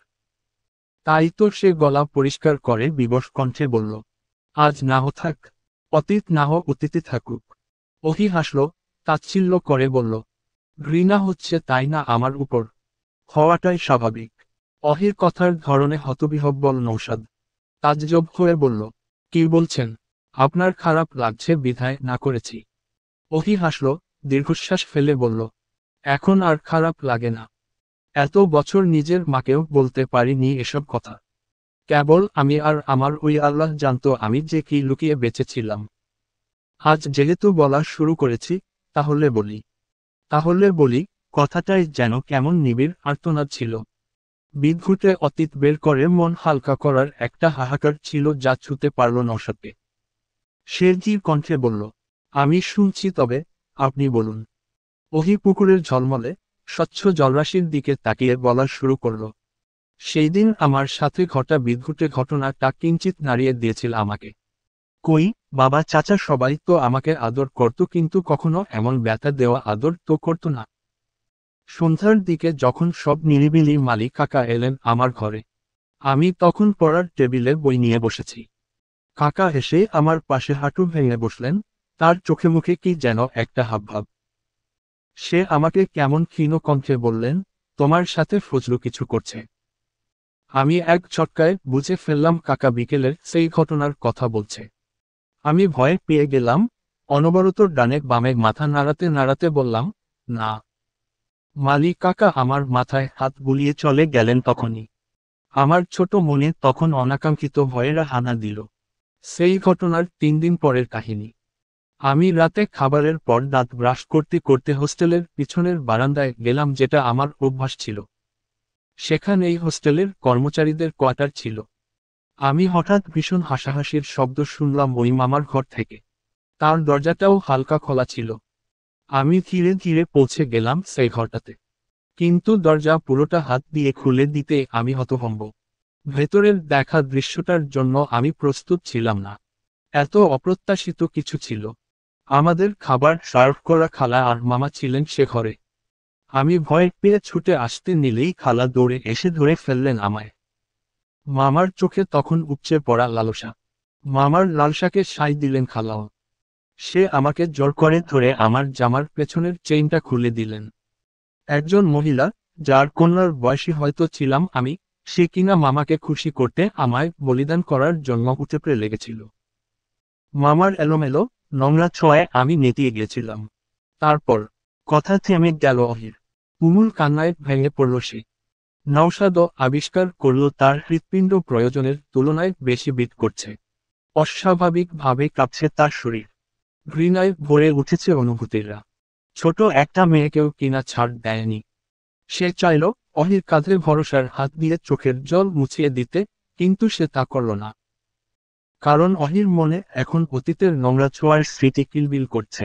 নওশাদের সঠিক ছোঁয়াও হয়তো আরেকটা ভিন্ন ঘৃণার সৃষ্টি করতে পারে। তাই নওশাদ নিজেকে সংযত করল। কাঁদতে দিল অহিকে। অহি কাঁদল, পাহাড়ের মতন অটল অহি নিমিষেই গলে জল। কাঁদতে কাঁদতে যখন চোখের জল ফুরালো সে ভেজা কণ্ঠে বলল, নওশাদ, জানেন সেদিন আমি বেঁচে গিয়েছিলাম। আমার সাথে খারাপ ঘটতে গিয়েও ঘটেনি। আমার চিৎকারে মালিক কাকা ছুটে এসেছিল, হইচই শুনে ছুটে এসেছিল আমাদের হোস্টেলের কয়েকজন ম্যাডাম। আমি ততক্ষণে নেতিয়ে পড়ে গিয়েছি। কাকার কারণে শেষ মুহূর্তে আমি বেঁচে যাই। অতপর মেমরা আমাকে বলে এসব নাকি খারাপ কথা, মানুষ জানলে আমায় নোংরা বলবে, তাই যেন কাউকে না জানাই। আমিও তাই লুকিয়ে গেলাম সবটা। ওদের কি হয়েছিল পরে আমার জানা নেই, কেবল আমাকে পাঠিয়ে দিয়েছিল বাড়িতে। মিছে অজুহাত দেখিয়ে বলে ছিল আমি নাকি থাকতে চাচ্ছি না আর সেখানে। তারপর থেকে সে ঘটনা আমাকে মানুষ থেকে মানসিক রোগীতে রূপান্তরিত করল। কাউকে বলতে না পারার কারণে খুব বাজেভাবে পোকায় খেয়ে ফেলল আমার ভেতরটা। এরপর থেকে আমি ফুল সহ্য করতে পারতাম না। মাঝে সাঝে ওই মানুষগুলোকে খুনও করার তৃষ্ণাও জাগত। এটা ধীরে ধীরে মানসিক সমস্যা হয়ে গেল। নৌশাদ চুপ, নিরুত্তর। অহির ক্ষণে ক্ষণে নাক টানার শব্দ পাওয়া গেল। কিছুটা ক্ষণ জনে চুপ থাকার পর উঠে দাঁড়ালো অহি। ক্ষীণ স্বরে বলল, বুঝলেন তো নৌশাদ, মনের মাঝে যেই ঘৃণা আছে তা নিয়ে আমি আরও একজনকে ভালোবেসে ফেলেছিলাম। কিন্তু আমি জানি মানুষটা আমার না। আর আমিও তো পবিত্র না। আমার কাছে কারো বিদ্ঘুটে ছোঁয়া আপনার অপবিত্রতা হতে পারে না। আর ভালোবাসার কথা তো আপনিই বললেন, সে মানুষ যেহেতু আপনার না, তবে যে মানুষ আপনাকে ভালোবাসছে তাকে নাও আগলে নিন। হয়তো পারবো না। আমার এমন কলুষিত জীবনের সাথে আপনাকে জড়াতে চাইছি না। আপনার ভালোর জন্য বলছি, ভুলে যান ভালো লাগাকে। কথা শেষ করে অহি পা বাড়ালো নিজ গন্তব্যে। নৌশাদ কেমন অদ্ভুত কণ্ঠে বলল, কি আশ্চর্য, আপনি আমার ভালো চাইলেন, অথচ আমায় চাইলেন না। কথার মাঝে কি যেন একটা ছিল যা থামিয়ে দিল অহির পা। পিছুটান তো অহির জন্য না, তবে আজ কেন থামিয়ে দিল তাকে সে পিছুটান। চিত্রার কোচিং শেষ হতে হতে সন্ধ্যা নামল প্রকৃতিতে। সোডিয়ামের আলোয় রাস্তাঘাট উজ্জ্বল। চিত্রা খুশি মনে এক প্যাকেট ঝালমুড়ি কিনল আর হেলতে দুলতে হাঁটা ধরল নিজের বাড়ির পথে। কিছুদূর যেতেই তার চোখ আটকালো পরিচিত মানুষটার দিকে, অথচ মানুষটার এখানে থাকার কথা না। যেই মুহূর্তে চিত্রা তাকে ডাক দিতে নিবে মানুষটা তখনই হাঁটতে হাঁটতে পাশের একটা আধার গলিতে ঢুকল। চিত্রারও কি যেন মনে হলো, সেও ধীর পায়ে হাঁটতে হাঁটতে মানুষটার পিছে পিছে আধার গলিতে প্রবেশ করল। বেশ কতগুলো নোংরা গলি, ভুতুড়ে প্রকৃতি পার হয়ে রঙিন এক দুনিয়ায় প্রবেশ করল চিত্রা। কেমন অদ্ভুত এক দুনিয়া! চিত্রা হতভম্ব আশপাশের মানুষগুলোর দিকে তাকিয়ে। সভ্য সমাজে অসভ্যের স্থান দখল করা পতিতালয়ে এসে পড়েছে সে। ধানমন্ডির রাস্তা পার হয়ে অনেকটা দূরে যে চলে এসেছে সে, তা আর বুঝতে বাকি রইল না তার। চিত্রা বেশ অবাক হয়েছে অমন মানুষকে এরকম একটা জায়গায় আসতে দেখে। ঘেমে নিয়ে একাকার হয়ে গেছে তার শরীর। মৃদু কম্পন দেখা দিয়েছে তার শরীরের শিরায় উপশিরায়। তন্মধ্যে কেমন বিদ্ঘুটে হাসি দিয়ে একটা লোক বলল, কি সুন্দরী, দাম কত তোর? কিশোরী চিত্রা আরো খানিকটা ভয় পেয়ে যায়। সে আর কোনো কথা না বলে, যে রাস্তা দিয়ে এসেছে সে রাস্তাতেই ছুট লাগায়। পেছনে থেকে মদ খেয়ে নেশায় বিভোর হওয়া লোকটার বিদ্ঘুটে হাসির শব্দ ভেসে এলো। চিত্রা চোখ মুখ বন্ধ রেখে যেন ছুটে চলল। কতটা দৌড়িয়েছে তার জানা নেই, তার দৌড়ানোর সমাপ্তি হলো একটা শক্ত সামর্থ্য দেহের সাথে ধাক্কা খাওয়ার পর। কি ব্যাপার, দৌড় প্রতিযোগিতায় অংশগ্রহণ করবে নাকি? এভাবে চোখ মুখ বন্ধ রেখে কোথায় যাচ্ছ? সামনের পুরুষটির কথায় চোখ মেলে তাকালো চিত্রা। গলা শুকিয়ে কাঠ প্রায়, তবুও বেশ কষ্টে সে উচ্চারণ করল, একটু পানি দেন, বাহার ভাই। চিত্রার এমন উত্তেজিত মুখমণ্ডল দেখে অবাক হলো বাহার। দ্রুত পাশের দোকানটা থেকে পানির বোতল কিনে আনল। চিত্রার দিকে বাড়িয়ে দিল সে পানির বোতল। চিত্রা ডান বামে না দেখেই রক করে বেশ খানিকটা পানি পান করল। অতঃপর জোরে জোরে শ্বাস নিতে লাগল। বাহার ব্রু কুচকালো, অবাক কণ্ঠে বলল, কোথায় গিয়েছিলে? হাঁপাচ্ছ কেন? চিত্রা বেশ কতক্ষণ চুপ থেকে নিজেকে ধাতস্থ করল। তারপর বেশ ভাবুক স্বরে বলল, বাহার ভাই, সব রহস্যের সমাধান হচ্ছে না কেন জানেন? ধুলো পড়েছে চেহারায় আর আমরা মুছছি আয়না। আসলে আমরা রহস্যের সঠিক রাস্তায় এখনো হাঁটাই ধরিনি। চিত্রার আধর রহস্য মাখা কথা আধাই রইল। সে পুরোটা বিশ্লেষণ করল না বাহারের কাছে, কেবল কতক্ষণ বিজ্ঞ ব্যক্তিদের মতন ভাবুক হয়ে রইল। যেন রাজ্যের ভাবনায় মত্ত সে। হাঁটতে হাঁটতে বড় রাস্তা পেরিয়ে রিকশা নিল বাহার। জনি রিকশায় উঠে বসল। নিস্তব্ধ রাস্তা, হুড়মুড় করে বাতাস ছুঁয়ে দিয়ে যাচ্ছে আদুরে ভাবে। বাহার চুপ করে রইল, সাথে চুপ রইল চিত্রাও। আকাশের রূপর থালার মতন চাঁদ। অক্টোবর এসেছে বিরাট জ্যোৎস্না নিয়ে। ঠান্ডা ঠান্ডা বাতাসে শরীরে ক্লান্তিটাও খানিক বিশ্রামে গেল। কয়েকদিন পর তো আবার শীত আসবে। শীতকাল চিত্রার বেশ প্রিয়। কেমন মিষ্টি অলসতায় কাটে। চিত্রা আবার বেশ অলসতা প্রিয়। জনের নিশ্চুপ ভাবনার মাঝে রিকশা এসে থেমেছে চিত্রাদের গলির মুখে। চিত্রা ঝটপট বাহার ভাই টাকা বের করার আগে নিজেই রিকশা ভাড়া দিয়ে দিল। তা দেখে বাহার কিঞ্চিত হাসল। পকেট থেকে সিগারেট বের করে তা দুই ঠোঁটের ভাঁজে চেপে লাইটার জ্বালাতে জ্বালাতে বলল, বেশ চালাক হচ্ছ যে। বাহারের বাক্যের মানে চিত্রার ঠিক বোধগম্য হল। মুচকি হেসে সে বলল, আপনার সাথে থাকি, আর চালাক হব না। তা বেশ ভালো। চালাক হতে ক্ষতি কি? তবে চিন্তা নেই, চাকরি পেলে তোমার রিকশা ভাড়ার দায়িত্বটা আমি নিজের কাঁধে নাহ নিয়ে নিব। আপনি চাকরি করবেন? হাঁটতে হাঁটতে বাহারের দিকে তাকিয়ে চিত্রার প্রশ্ন। বাহার পায়ের কাছের খালি বোতলটাতে ছোট লাথি দিয়ে বলল, ভাবছি তো করব। রিকশা ভাড়াটা দেওয়ার জন্য হলেও চাকরি করা জরুরি। তারপর আমায় বিয়ে করবেন তো, বাহার ভাই? চিত্রার প্রশ্নে বাহার বিশেষ অবাক হল না। কারণ সে জানে, বয়ঃসন্ধিরা আবেগ প্রকাশ করতে ভীষণ পছন্দ করে। আর কিছু কিছু ক্ষেত্রে মানুষ তার প্রিয় মানুষের ক্ষেত্রে একটু বেশি বেহা হয়ে যায়। চিত্রাও তার বাহিরে না। বাহারকে চুপ থাকতে দেখে চিত্রা আবার প্রশ্ন করল, আমি আপনার এতটাই অপছন্দ? তুমি তো তোমার বাবার পছন্দের ছেলেকে বিয়ে করবে, তাই না? ওই যে ভদ্র সুশীল ছেলেটাকে। বাহারের ঠাট্টা মাখানো কথায় ছোট হয়ে এলো চিত্রার মুখ। ক্ষীণ স্বরে সে বলল, আমার তো অভদ্র আপনিটাকে পছন্দ। বয়ঃসন্ধির আবেগ দিয়ে ফাঁসাতে চাচ্ছ? একদম না, অষ্টাদশীর ভালোবাসা দিয়ে ফাঁসাতে চাচ্ছি। বাহার আর উত্তর দিল না। চিত্রা মন খারাপ করে বলল, চাকরিটা হবে তো? তোমার সাথে সংসার করতে হলে চাকরিটা হতেই হবে, তাছাড়া উপায় নেই। আচ্ছা, তোমার বাড়ির চিলেকোঠার ঘরের মতন একটা ঘরে কি কি আসবাবপত্র লাগবে বলো তো? সংসার সম্পর্কে ধারণা কম তো। বাহারের এমন অপ্রত্যাশিত কথায় হতভম্ব চিত্রা। চোখ মুখে খুশির ঝিলিক দিয়ে উঠল। সে চমকে যাওয়া কণ্ঠে বলল, এর জন্যই কি চাকরির খোঁজ করছেন? তোমার ভাই বেকারের কাছে তার বোনকে দিবে? যদি দেয় তাহলে নাহ, খোঁজ না করলাম। চিত্রা কিছুক্ষণের জন্য বাক্যহারা হয়ে গেল। বাহার ভাই এত সহজে মেনে যাবে তা যেন তার ধারণার বাহিরে ছিল। চিত্রা আর কিছু বলতে গেলেই থামিয়ে দিল বাহার। ক্ষীণ কণ্ঠে বলল, বাড়ি এসে পড়েছে, ভিতরে যাও। সংসার করতে হলে ভালো রেজাল্ট চাই, নাহ সেসব চিন্তাবাদ। চিত্রা এতক্ষণ এতটাই অবাক হয়েছিল যে সে যে নিজের বাড়ির গেটের সামনে চলে এসেছে তা তার খেয়ালই ছিল না। বাহারের কথায় আশপাশ তাকিয়ে দেখল সত্যিই সে তার বাড়ির সামনে। বাহার চিত্রাকে আর কিছু না বলে সোজা হাঁটা ধরল। চিত্রা বেশ উচ্চকণ্ঠে বলে উঠল, বাহার ভাই, আপনি আমার পুরো জীবনের লাল কালির পূর্ণতা, যা জ্বলজ্বল করবে আমার প্রাপ্তির খাতায়। বাহার অবশ্য কথাটা শুনেও ফিরে তাকালো না। চিত্রা কতক্ষণ বাহারের ফেরার অপেক্ষা করে বাড়ির ভেতর চলে গেল। বাহার বুঝল তার পিছে যে অষ্টাদশীর ছায়া নেই। বাহার আকাশের দিকে তাকিয়ে বেশ বিষণ্ণ দীর্ঘশ্বাস ফেলে বলল, রঙ্গনা, আমি বিশাল অপ্রাপ্তির জীবনে হয়তো আরও একটা অপ্রাপ্তি। বাহারদের অনেক স্বপ্ন ঠিকই থাকে, কিন্তু তা ঝরে যায় রাতের আধারে। তুমি সকাল অবধি থাকলেও পারো, রঙ্গনা। বাহার খারাপ, তবে তার স্বপ্ন না। আমাদের একটা ছোট সংসার হলে খারাপ হয় না। আমি অপ্রাপ্তির জ্বরে গা ভাসিয়ে কিঞ্চিত প্রাপ্তি পেয়ে যেতাম তোমায় পেয়ে। আফসোস, বাহারদের জীবনের স্বপ্নগুলো ওই দূর আকাশের চেয়েও দূরের, যা ধরা ছোঁয়ার বাহিরে।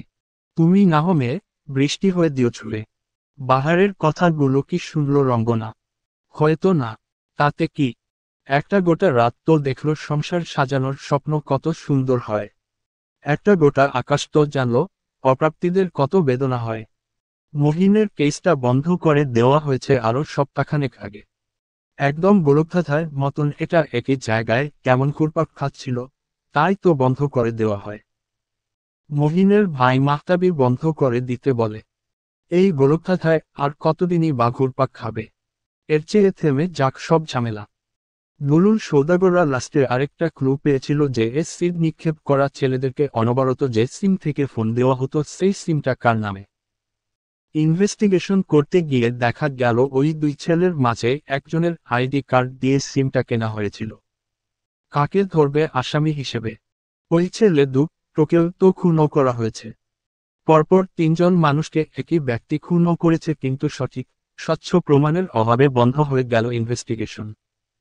তপ্ত দুপুরে বিরক্ত ভঙ্গিতে মাহতাব এসে বসল তার ঘরে। চাঁদনি নিচ থেকে ঠান্ডা শরবত নিয়ে এলো।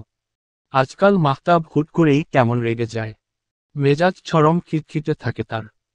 চাঁদনি মাহতাবের হাতে লেবুর শরবতটা ধরিয়ে দিয়ে আঁচল দিয়ে মাহতাবের মুখের ঘাম মুছিয়ে দিতে নিলেই তার হাত আটকে দেয় মাহতাব।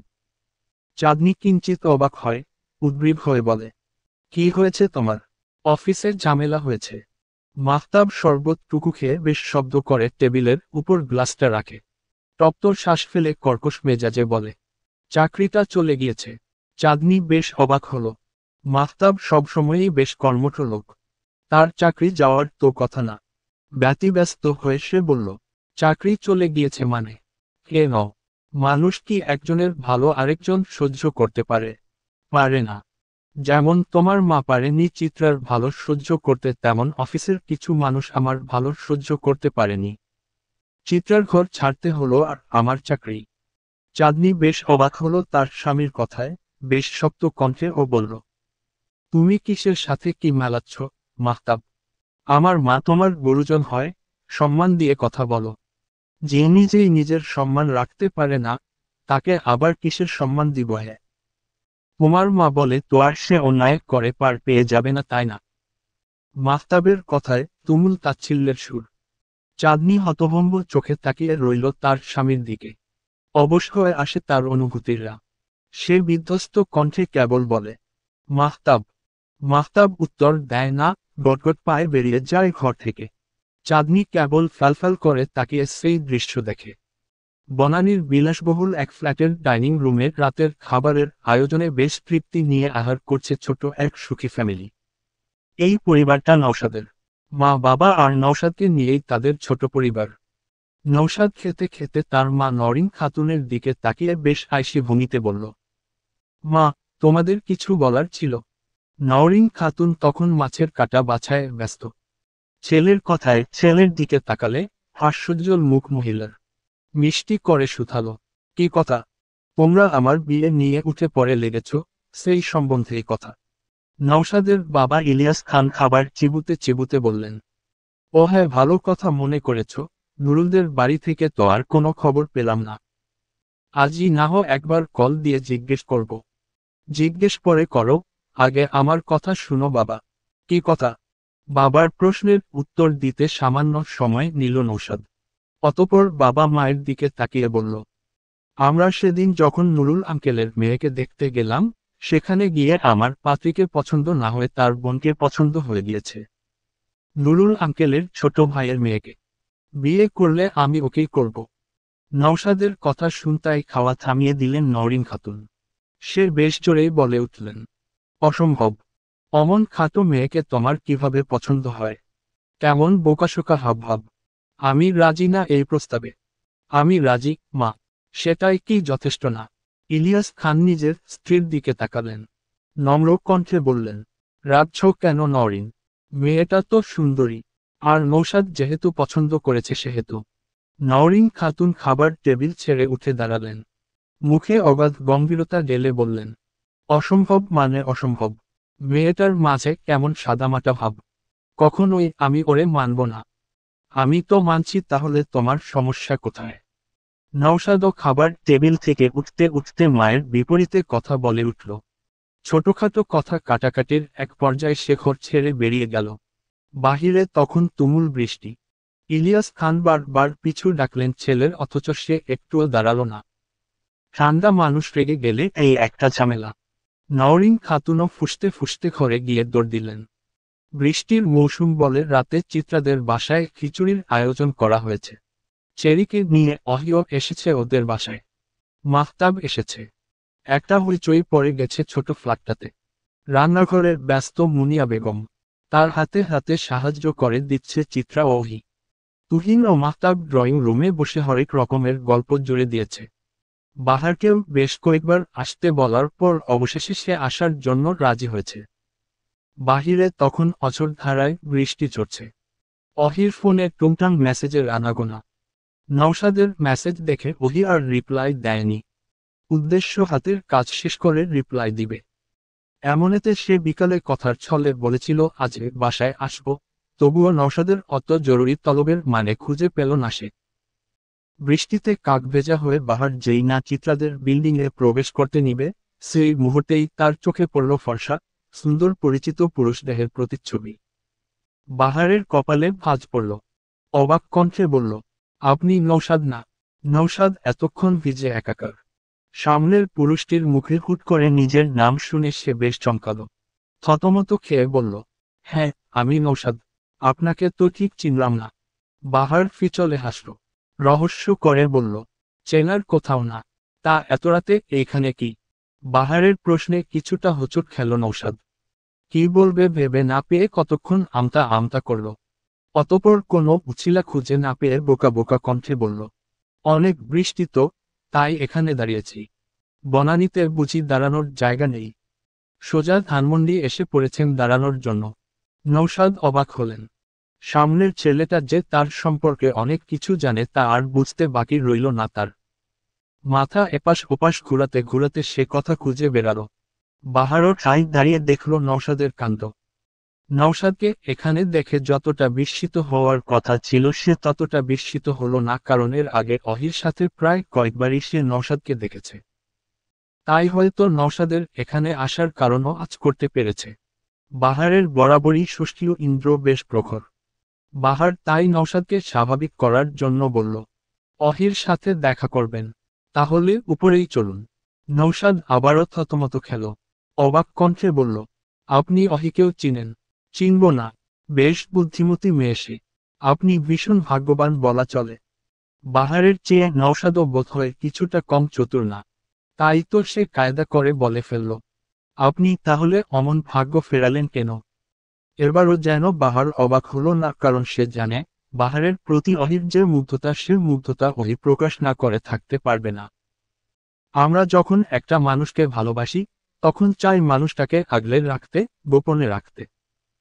আর আমরা যখন একটা মানুষের উপর মুগ্ধ হই তখন চাই সেই মুগ্ধতা প্রকাশ্যে আনতে, ছড়িয়ে দিতে আরও একটা মানুষের সামনে। অহি দুটোই করেছে। ভালোবেসেছে, মুগ্ধও হয়েছে। তাই সে সব জায়গায় মুগ্ধতা না ছড়ালেও কিছু কিছু জায়গায় ঠিক প্রকাশ করেছে। নৌশাদ আন্দাজে দিল ছুঁড়ে চুপ করে রইল। অহির ভাষ্যমতে তার ভালোবাসার মানুষটা কিছুটা অগোছালো, এলোমেলো, গাছাড়া স্বভাবের। মেপে হাসে, ঠাট্টাও করতে জানে, আর সামনের পুরুষটির কাছে সেই সব গুণ বিদ্যমান। ঢিলটা যে খুব ভুল দিকে ছুঁড়ে নি তা বুঝতে বাকি রইল না নওশাদের। তন্মধ্যেই বাহারের হা হা হাসি ভেসে এলো। হাসতে হাসতে সে বলল, ভাগ্যের সাথে মানানসই না হলে যত ভালো জিনিসে আসুক, ভাগ্য তা গ্রহণ করে না। যেমন ওহি ম্যাচুয়ার, সে আমাকে যতটুকু বুঝে ততটুকুও আমায় কেউ বুঝেনি। তাতে কি? ভালোবাসার ক্ষেত্রে প্রাধান্য পায় মনের শান্তি। ওহি আমার চিন্তা ভাগ করতে পারলে মানসিক শান্তির কারণ হতে পারবে না কখনো। নৌশাদ যে খুব ভুল আন্দাজ করেনি তা বাহারের কথায় বোঝা গেল। বাহারের কথার গম্ভীরতা বেশ ভালো লাগলো নৌশাদের। তাই তো সে মুচকি হেসে উত্তর দিল, সে জন্য আপনি ধন্যবাদ প্রাপ্য। ভাগ্যিস সে আপনার মানসিক শান্তি হয়নি, তাহলে তো পরে আমাকেই অশান্তিতে কাটাতে হতো। বাহার আর নৌশাদ সমস্বরে হেসে উঠল। ভেজা শরীর নিয়ে চিত্রাদের ফ্ল্যাটে প্রবেশ করল বাহার। কিছু কুশলাদি বিনিময় করেই চলে গেল তুহিনের জন্য বরাদ্দকৃত রুমে। বৃষ্টির পানিতে ভেজার পর একটু গোসল না করলে কেমন কেমন যেন লাগে। বাহার ঘরে যাওয়ার আগে অহিকে একটু ইশারা করে তার সাথে যেতে। অহি অবশ্য এতে অবাক হয়। বাহার ভাই কখনো আকারে ইঙ্গিতে কথা বলার মানুষ না। অহি গড়ে ঢুকতেই বাহার গলা পরিষ্কার করল, ঠাট্টার স্বরে বলল, তোমার জন্য কে যেন অপেক্ষা করছে নিচে। অহি অবাক হল, অবাক কণ্ঠে বলল, কে? বনানী থেকে ধানমন্ডি আসার গল্প। বাহারের হেয়ালি কথায় কপাল কুঁচকাল অহি। আর প্রশ্ন না করেই সে দ্রুত প্রস্থান করল রুম থেকে। বাহারও নিজের পকেট থেকে টুকটাক জিনিসপত্র বের করে গোসল করতে চলে গেল। এর আগে বাড়িতে সে একবার গোসল করেছে, তাই তার টি শার্ট এখানে আছে। দীর্ঘ 15 মিনিট পর প্রশান্তিকর গোসল দিয়ে বের হলো বাহার। চোখে মুখে তৃপ্তি।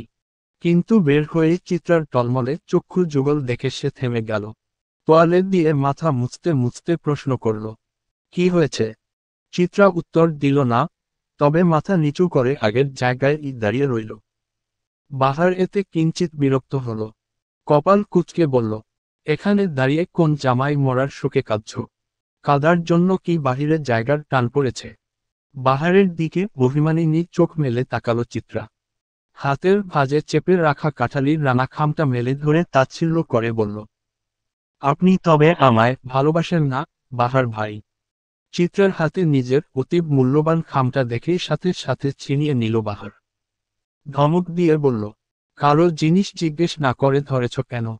দুঃখিত বাহার ভাই। বাহার মাথায় তখন দাউ দাউ করে জ্বলছে আগুন।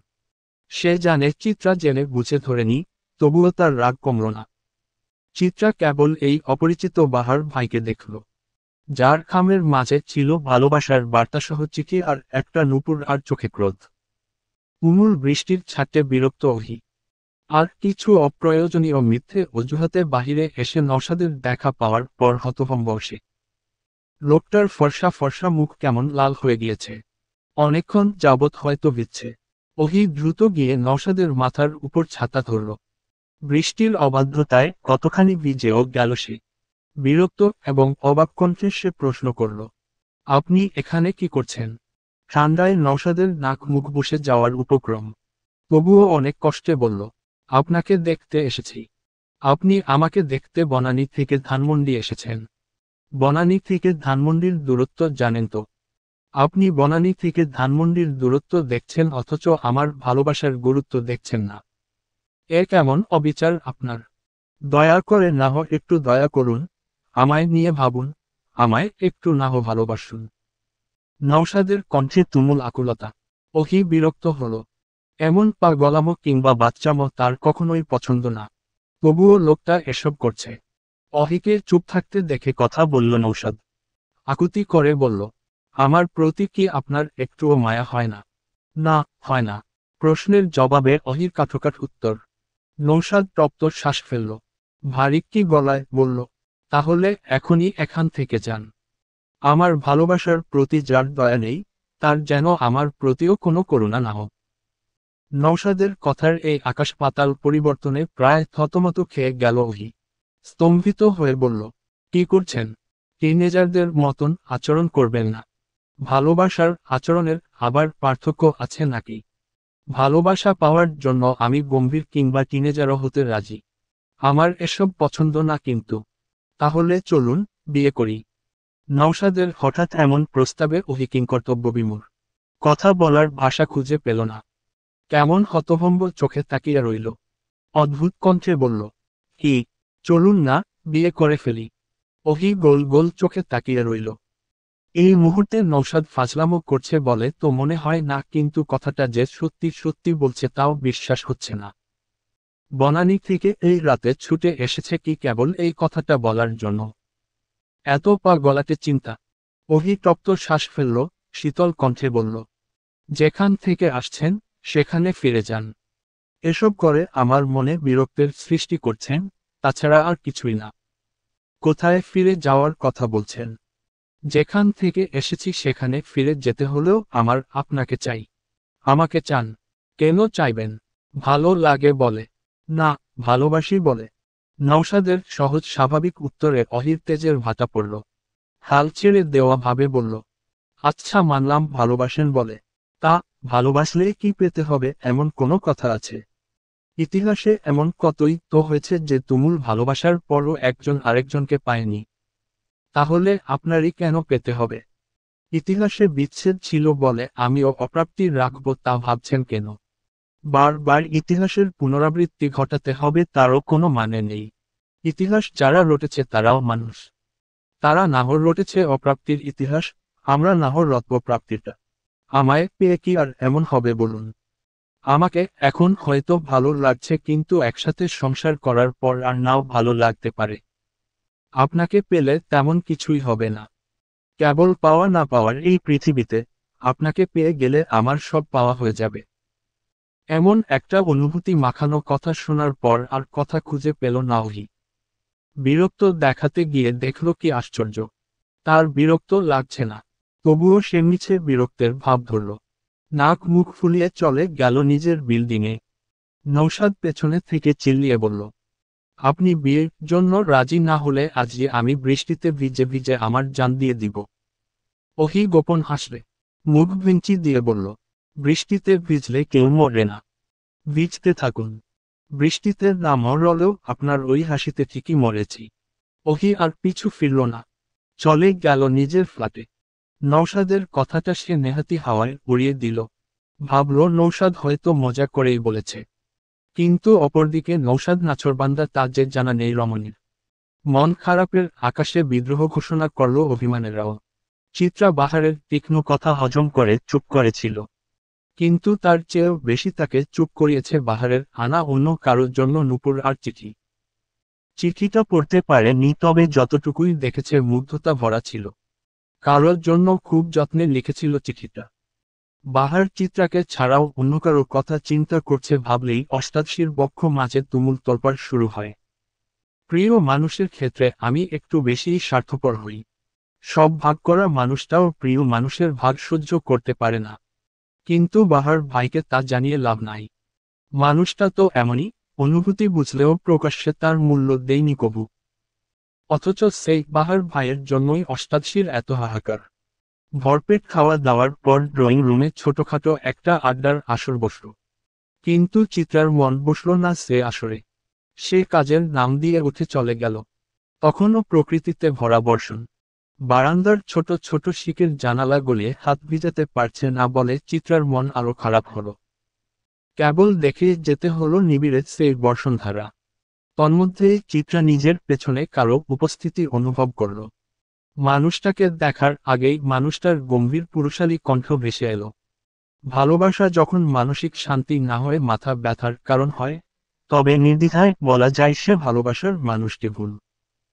চিত্রা কণ্ঠের মালিককে চিনল, কিন্তু এ মানুষ এমন কথা বলতে পারে ভেবেই তার অবাক লাগল। অবাক কণ্ঠে বলল, দুলাভাই, আপনি? চিত্রার বিস্মিত মুখ দেখে হাসল মাহতাব। পকেট হাত গুজে হেলতে দুলতে চিত্রার সামনে এসে দাঁড়াল। ছোট একটা শ্বাস ফেলে বলল, ভালোবাসার মানুষ ভুল হলে ভালোবাসা ফুল না হয়ে কাটা হয়ে রবে কিন্তু শালিকা। চিত্রা কথা বলল না। দুলাভাই কিছু বুঝতে পারল কিনা ভেবেই তার বুক কাঁপল। ক্ষীণ স্বরে বলল, কি বলছেন এসব? তোমাদের বয়সী এমন যে এটা বলতে হচ্ছে? শোনো, কোনো সম্পর্ক যদি তোমায় ব্যথা দেয়, তিল তিল করে মারে, তবে তুমি বরং সে সম্পর্কটাই মেরে ফেলো। মনে রেখো, ভুল কারণে নিজে মরার চেয়ে ভুল কারণটার মৃত্যু হওয়া ভালো। চিত্রা কি বুঝল কে জানে, কেবল অনবরত মাথা নাড়াল। চিত্রাকে খুশি করতে হাস্যোজ্জ্বল মাহতাব বলে উঠল, চলে আজ রাতের রাস্তা ঘুরব, বৃষ্টিতে ভিজে আইসক্রিম খাবো। যাবে। চিত্রা কতক্ষণ ভেবে রাজি হয়ে গেল। এতক্ষণের মন খারাপটা তার হুট করেই ভালো হয়ে গেল। তখন প্রায় মধ্যরাত। চিত্রাদের ফ্ল্যাটে কেবল ওহি আর মুনিয়া বেগম রয়েছে। চিত্রা, চেরি, মাহতাব, তুহিন তো কিছুক্ষণ আগেই বের হয়েছে রাতের রাস্তা ঘোরার জন্য। বাহার ভাইও তার পরপর বেরিয়ে গিয়েছে। ওহি, মুনিয়া বেগম নিজেদের মতন ঘুমিয়ে পড়ল। রাত ৩টে, হুট করে সশব্দে বেজে উঠল অহির ফোন। কড়া ঘুমটা হঠাৎই হালকা হয়ে এলো ফোনের শব্দে। ওহি বিরক্ত হলো, চোখ মুখ কুঁচকে ফোনটা রিসিভ করতেই অপর পাশ থেকে বাহার ভাইয়ের কণ্ঠ ভেসে এলো। আমায় ভালোবাসো ওহি। অহির ঘুমিয়ে থাকা মস্তিষ্কে হুট করে এমন কথাটা কেমন ভোতা ভোতা অনুভূতির সৃষ্টি করল। ঘুমিয়ে থাকা মস্তিষ্ক জেগে উঠল সেকেন্ডের মাঝে। ওহি চুপ থেকে রয়সয়ে উত্তর দিল, ভালোবাসতাম, এখন ভালোবাসা ছেড়ে দিয়েছি। উত্তরটা শুনে ফোনের অপর পাশের বাহার ভাই কি একটু হাসল। হ্যাঁ, হয়তো হাসল। ক্ষীণ হেসে বলল, এটা তোমার জীবনের সবচেয়ে উত্তম সিদ্ধান্ত। আরেকটা উত্তম সিদ্ধান্ত নিয়ে ফেল তো ছটফট। ওহি ভ্রু কুচকাল, প্রশ্নাত্মক কণ্ঠে বলল, কি? তোমাদের বাড়ির নিচে যে ছেলেটা বৃষ্টিতে ভিজেছে এই মাঝ রাত্রি অবধি, তার অপেক্ষার অবসান ঘটিয়ে ফেল। তুমি বুদ্ধিমতী মেয়ে। তুমি অনবরত ছুটে চলা ঘড়ির কাঁটা। আমার মতন বেকার বাহারের জন্য থেমে থাকা তোমার মানায় না। আমরা তো বেকার মানুষ। আমরা হলাম অযত্নের কংক্রিট। মানুষ ভাবে পাথর মন, দিলাম না হয় একটু ভেঙে। প্রেমকিটের আড়ালেও হৃদয় নরম, মানুষ কি আর তা জানে? একটা মৃত্যুর স্বাদ পেতে বেকার মরে রোজ। তাই তো সমাজ নিয়ম করে আমাদের স্বপ্ন করছে ভোজ। ফ্যানের সাথে কি যেন ঝুলে ডাকে মরে মুক্তি হেথায়। বাঁচবার স্বাদ বেকারেরও আছে, সে কথা কি সমাজে বিকায়? যোগ্যতার সার্টিফিকেট তাচ্ছিল্যে ভাসে অযোগ্যদের কাছে। একটা চাকরি না পেলে বেকারদের প্রেম মিছে। তোমাদের অবশ্য সে পিছুটান নেই, প্রেম মিছে হওয়ার ভয় নেই। মধ্যরাতে তোমার দরে ভালোবাসা চাওয়া মানুষটাকে আজ না হোক একটা কিছু বলেই দেও। মুক্তি না হোক প্রেমের মৃতত্ব। ওহি চুপ করে বাহার ভাইয়ের কথা শুনল।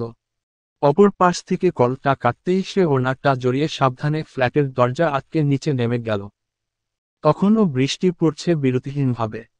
বিল্ডিং ছেড়ে রাস্তায় নামতেই জবুথুবু নওশাদকে চোখে পড়ল অহির। বেচারা শীতে কাঁপছে। ওহি বেশ শক্তপোক্ত মুখ নিয়ে এগিয়ে গেল নওশাদের কাছে।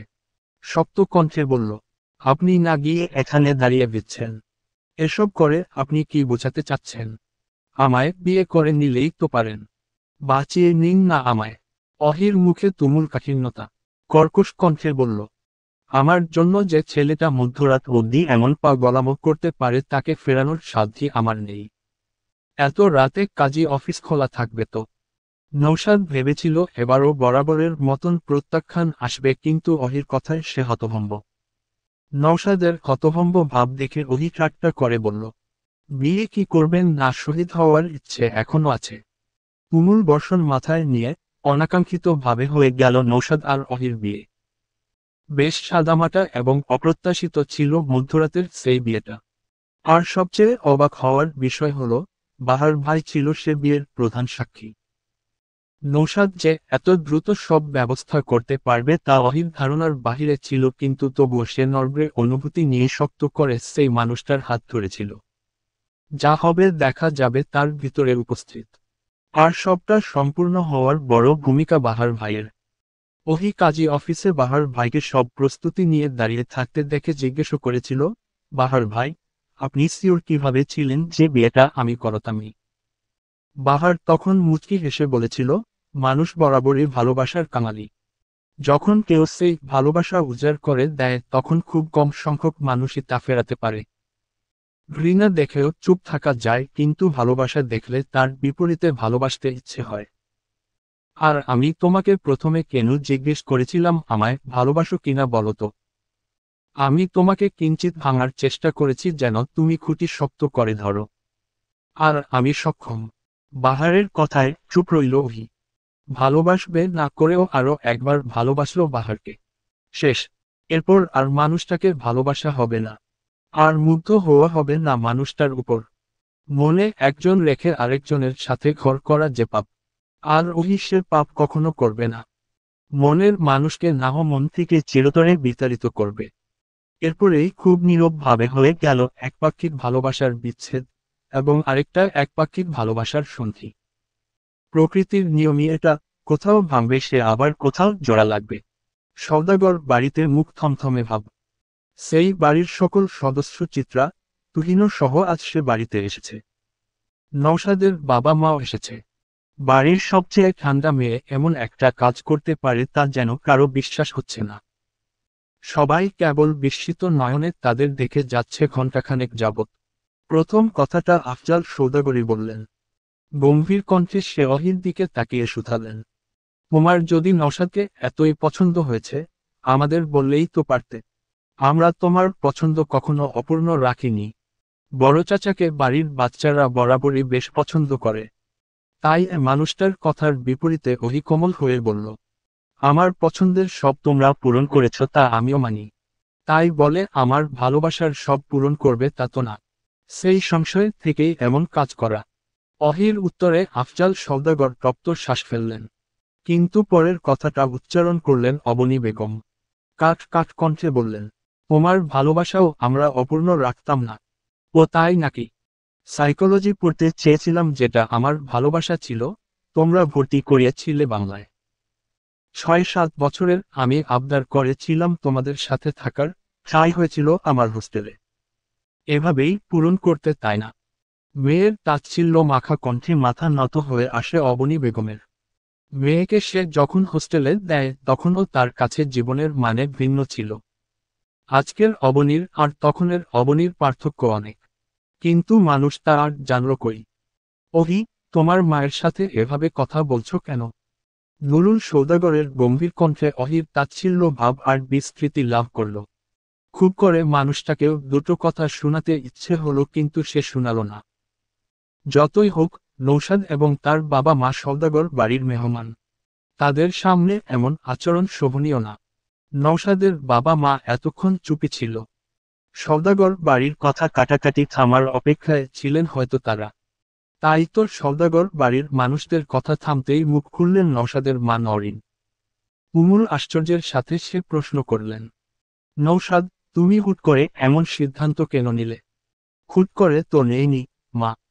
তোমাদের তো জানিয়েছিলাম কিন্তু তোমরাই আমাকে কোনো পজিটিভ উত্তর দিতে পারোনি। তাই বাধ্য হলাম। কেবল একবার জানিয়েছিলে। মানুষ দিনের পর দিন অপেক্ষা করে বাবা মাকে মানায়। অথচ ইতিহাসে তুমি একমাত্র ছেলে যে একবার মাত্র কথা কাটাকাটি করে বিয়ে করে ফেলছ। কি অদ্ভুত! বিয়েই তো করব মা, কোনো অপরাধ তো না। তো এত মানামানির কথা আসছে কোথা থেকে? আমি কিংবা অভি, দুজনই প্রাপ্তবয়স্ক। তাই তোমাদের এমন অদ্ভুত আচরণ শোভা পাচ্ছে না। দেখলে দেখলে, তোমার ছেলের কথা শুনলে, মায়ের সাথে কেউ এভাবে কথা বলে? নওরিন খাতুনের স্বামীর প্রতি অভিযোগ। ইলিয়াস খান মিনমিনে কণ্ঠে বলল, যা হয়েছে তা কি বদলাতে পারবে? এর চেয়ে মেনেই নেও। স্বামীর জবাবে হতাশ নওরিন। তিনি ভেবেছেন তার স্বামী হয়তো তার পক্ষ থেকে একটু হলেও কিছু বলবে। তা আর হলো কই? হতাশার শ্বাস ফেলে তিনি বললেন, এমন হুটহাট বিয়ে আমি মেনে নিতে পারছি না। এখন করণীয়, আলাদা থাকব। ছেলের ঝটপট উত্তরে ব্যথিত দৃষ্টি নিয়ে তাকান নওরিন খাতুন। 10 মাস 10 দিন যে ছেলেকে গর্ভে ধারণ করল, ছেলের ভূমিষ্ঠ হওয়ার পর এতগুলো বছর যে মা বুকে আগলে রাখল, একটা মেয়ের জন্য সে মায়ের মুখের উপর এমন প্রশ্ন হয়তো একটা সন্তানই করতে পারে। কি আর করার? যুগ বদলের খেলায় এসব হয়তো স্বাভাবিক। সেক্ষেত্রে কিছুটা রাগ এই মেয়েটার উপরও বর্তাচ্ছে। কিছুটা সময় মৌন থেকে নওরিন খাতুন তপ্ত শ্বাস ফেলে বললেন, আমার কখনোই পছন্দ ছিল না ওহি। কিন্তু আমার ছেলের আবার ওকে পছন্দ। যা হওয়ার হয়ে গেছে। আমার পছন্দ অপছন্দে কিছু আটকাবে না। আমি না চাইলেও আমার ছেলে ওর সাথে সংসার করবে আমি জানি। আমার ছেলের হয়তো মায়ের প্রয়োজন নেই অথচ আমার কিন্তু ছেলের প্রয়োজন আছে। একান্তই আমার সেই স্বার্থে আমি বিয়েটা মেনে নিচ্ছি। তবে আমাদের বা আপনাদের পরিবারের একটা মান সম্মান আছে। সেই মান সম্মানের ভিত্তিতে আমি চাচ্ছি বিয়েটা আবার বড় করে দিতে। মায়ের কথায় নওশাদের মুখটা ছোট হয়ে এলো। মা যে তার কষ্ট পেয়েছে তাও বুঝতে পারল সে, কিন্তু এমন জেদ না দেখালে হয়তো পরিস্থিতি ঘুরে যেত। তাই এমন কঠিন হওয়া। নওরিন খাতুনের স্পষ্ট কথার ধাঁচ অহির বেশ ভালো লাগলো। মানুষটা হয়তো উপর উপর শক্ত কিন্তু ভেতর ভেতর খুব কোমল। নওরিন খাতুনের প্রস্তাবে রাজি হলেন আফজাল সওদাগর। মহিলা যে বেশ বুদ্ধিমতী তা আর বুঝতে বাকি রইল না কারো। বিয়ের তারিখ ঠিক করা হলো 25 দিন পরে। অহির মায়ের মতামত নেওয়া হলো। বাড়িতে পড়ে গেল আনন্দের ঢেউ। সব কিছুতে নিরপেক্ষ ভূমিকা পালন করল রোজা সওদাগর এবং চাঁদনী। না আনন্দ হলেন না অন্য কিছু। ড্রয়িং রুমে উপস্থিত থাকার কড়া নির্দেশ দেওয়ায় তারা কেবল তা পালন করল। এছাড়া কিছুই না। চিত্রা আর চেরি তো আনন্দে আত্মহারা, কিন্তু চিত্রা চাইলেও সে আনন্দ দেখাতে পারছে না। এর বাড়িটা যে তাকে পর করেছে। পরের বাড়িতে শোক মানায়, আনন্দ না। অনেকদিন পর নিজের বাড়িতে পা রেখে সংশয়ে কাঁপছে চিত্রা। যে বাড়িতে একসময় বিনা বাধায় ছুটে বেরিয়েছে, সে বাড়ির দেয়াল ছুঁতেও যেন আজ করছে ভয়। কেমন পর পর লাগছে সবটা। বাড়ির সকলে যখন মিষ্টি ভাগাভাগি করতে ব্যস্ত, চিত্রা এক ফাঁকে চলে গেল চাঁদনী আপার কাছে। ছোট থেকে অবধি আপা তাকে কম আদর করেনি। আজ যদি আপা মুখ ফিরিয়ে থাকে তবে চিত্রার দায়িত্ব আপার কাছে ক্ষমা চাওয়া। যেমন ভাবনা তেমন কাজ। চাঁদনী নিজের ঘরের কিছু জামাকাপড় গুছাচ্ছিল। তন্মধ্যেই ঘরের দরজায় প্রকার শব্দ, ক্ষীণ শব্দে চিত্রা বলল, আসবো। চাঁদনী একবার পলক ঝাপটিয়ে চিত্রার দিকে তাকিয়ে নিজের কাজে মনোযোগ দিয়ে বলল, আয়। চিত্রা আসলো। ছোট ছোট পা ফেলে ঘরে থাকা চেয়ারটাতে বসল। বুকে তখন তার তুমুল জ্বর। এত কাছের বড় আপার সাথে কথা বলতেই হাত পা তার কাঁপছে। তবুও সে বলল, কেমন আছে আপা? যেমন চেয়েছিলি। বড় আপার কাঠ কাঠ উত্তরে মনে মনে হোঁচট খেল চিত্রা। কণ্ঠধ্বনি বারবার জড়িয়ে খেল, তবুও সে ক্ষীণ স্বরে বলল, আমি তো ভালোই চেয়েছিলাম আপা। তাহলে আর কি, ভালোই আছি। চিত্রা আর কথা আগানোর শক্তি পেল না। কত কথা সাজিয়ে এসেছিল, কিন্তু এখন সব অগোছালো হয়ে গেছে। ঘরে জন মানবিক চুপ হয়ে রইল। কত কথা বলতে চেয়েও বলা হলো না। শেষমেশ চিত্রা মনের লুকিয়ে রাখা প্রশ্নটা করে বসল, আপা, দুলাভাইয়ের সাথে তোমার সব ঠিক আছে তো? চাঁদনীর হাত থেমে গেল সাথে সাথে।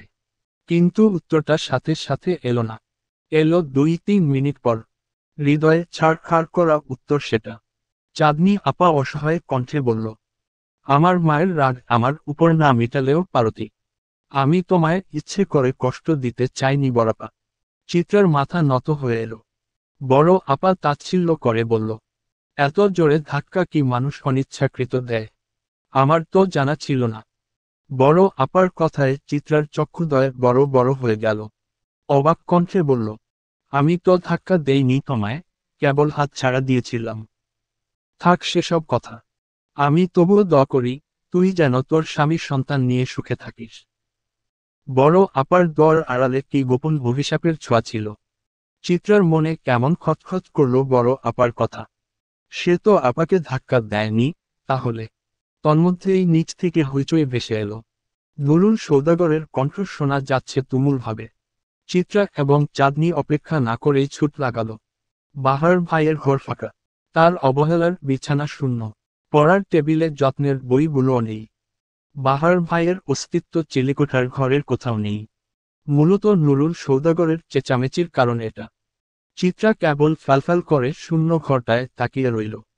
শূন্য ঘরটার রং মেটে হওয়া দেয়ালে বড় বড় করে লিখা, স্বয়ং সৃষ্টিকর্তার যার প্রতি অনীহা, মানুষ কিভাবে তাকে করবে দয়া। অবশেষে বাহার ভাই নামক মানুষটা মায়া লাগিয়ে চলে গেল। অবশেষে বাহার ভাই মানুষটা সত্যিই কঠিন হলো। অষ্টাদশী মানতে পারবে এই অনাকাঙ্ক্ষিত বিচ্ছেদ?